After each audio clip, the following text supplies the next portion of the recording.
Okay, got a Samsung TV here that customer said they plugged it into an outlet where the ground lug was actually wired hot, so they said they smelled smoke, and now after plugging it in, it has that red light on. You hit the power button, does nothing. So let's open it up. So do a quick inventory of what screws we got here. Got 12 of these that came out around the edge. Have this shorter one that goes in this screw hole over here, and then somebody must have had this apart once before because there's a screw that appears to be missing there. Take the back off, Rocco. Now this just pulls out. What he did. Alright. Oh. So there's the main board. There's our power supply. I'm going to disconnect the main board and see what the power supply is doing. Yep. So to disconnect the main board, then you got this wire bundle. You got to push down on this tab to unlock it. Then you can wiggle it out. Okay, so with the main board disconnected, you plug it in. And you can see the backlight turns on there, so we know that's powering up the backlight. So that circuit's good for the backlight. And I checked all the voltages per this pin out right there, and they all checked good. So down to the main board. Yep. So to disconnect the main board, you got this ribbon cable right here. You need to flip that up to release it. Then you got this wire bundle. You got to push down on this tab to unlock it. Then you can wiggle it out. Then you got this one here, also has a tab you got to push down and pull out. This one also has a tab you got to push down and pull out. Alright, that's disconnected. And then we got 4 screws. These silver ones, 1, 2, 3, 4, that we need to take out. These 3 transistors here bubbling up. So I found a couple more of those transistors. And so I looked around to see how many more of those transistors there are, and there's 2 more right there, making 4. There's these 3, so that makes 7. And then there's 4 down here. There's 1, 2, 3, 4.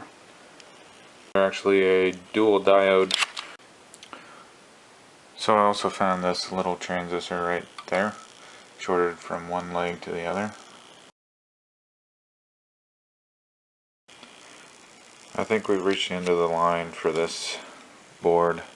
I found this IC with an output shorted to ground.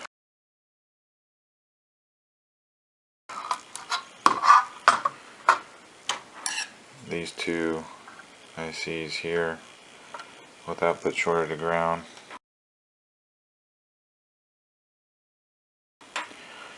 And I have found 2 more grounds. And one of them is leading to this IC possibly being bad. And just with that alone, replacing those parts is going to cost more than buying a new used board. So lesson learned: if somebody wires up an outlet wrong and puts the hot wire to the ground, then most likely your main board is going to be scrap. Okay, so I bought a new main board off of eBay for pretty much $35. I'm going to have to transfer this mounting hardware over the side cover. And something I just realized is this plug off the old one is different than the plug on the new one. So I'm going to have to transfer this plug onto the new board, and hopefully it will still work. I chose the exact part number but this one ends in a C. Okay. But my original one ends in a Okay. A. Dropping all the screws. This one ends in an A. I didn't realize that would make the big difference there. Okay, so there are some hardware differences between the board that came out of it and the board I bought. There's this row of parts right there, which is missing on this one, and then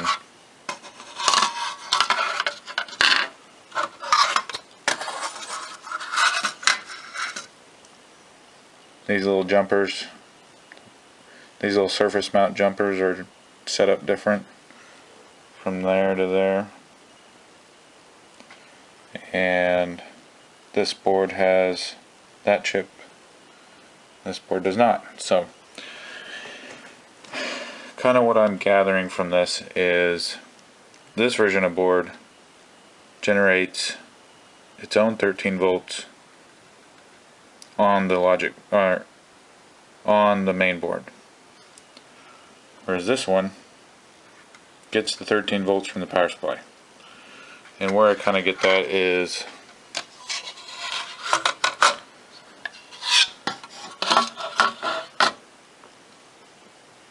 I ohmed all these pins to these pins, and the only one that's really different is this B 13 volt and this A 13 volt. They are not shorted together. So what I'm going to do is change this jumper configuration to match the old board, to match this one, and I'm going to move the plug over and hopefully it will work. Now I need to take the mounting hardware off of both sides here and put it on the new board, and then it's just a screw here.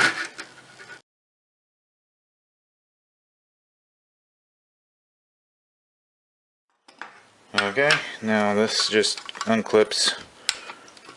Just kind of got to pull on this side. Okay, and then this just clips on.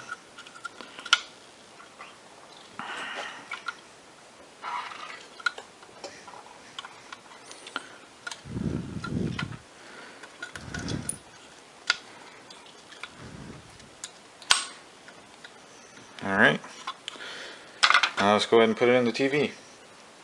Okay, I got the new board all ready.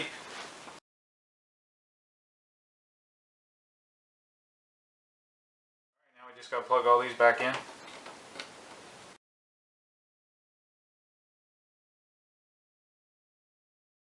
light. Hit the power button. Red light went away.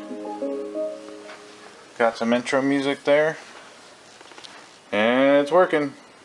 Alright, so even though it works, it does not respond to the remote. It does respond to the controls on the side though.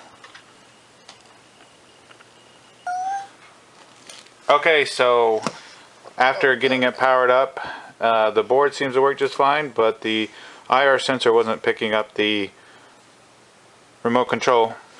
Okay, so how you get this IR sensor out is you got some tape you gotta lift up here, unplug that by pushing down on this tab to unlock it and pull it out. You got a screw here. And it's also daisy chained along with the push buttons on the side, so we gotta remove the screws for that.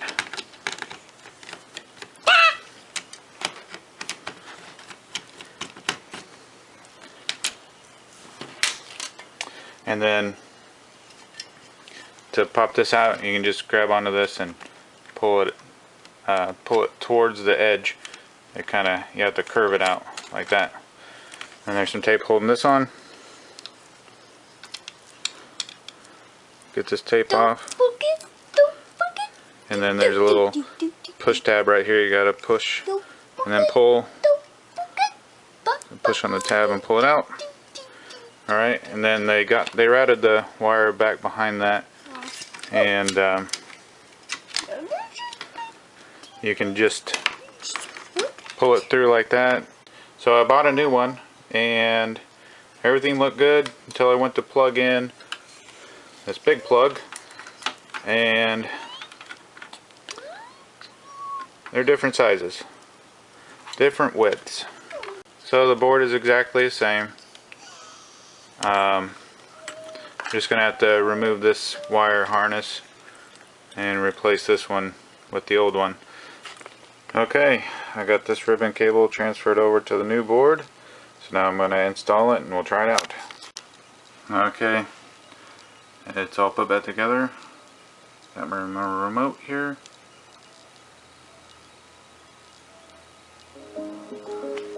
Look at that. Fantastic. Something else I think is kind of neat is you can't see the remote light with the naked eye, but you can definitely see it with the camera, so that's pretty good to know. If you ever want to troubleshoot your remote control to see if it works, just use your camera and it'll show.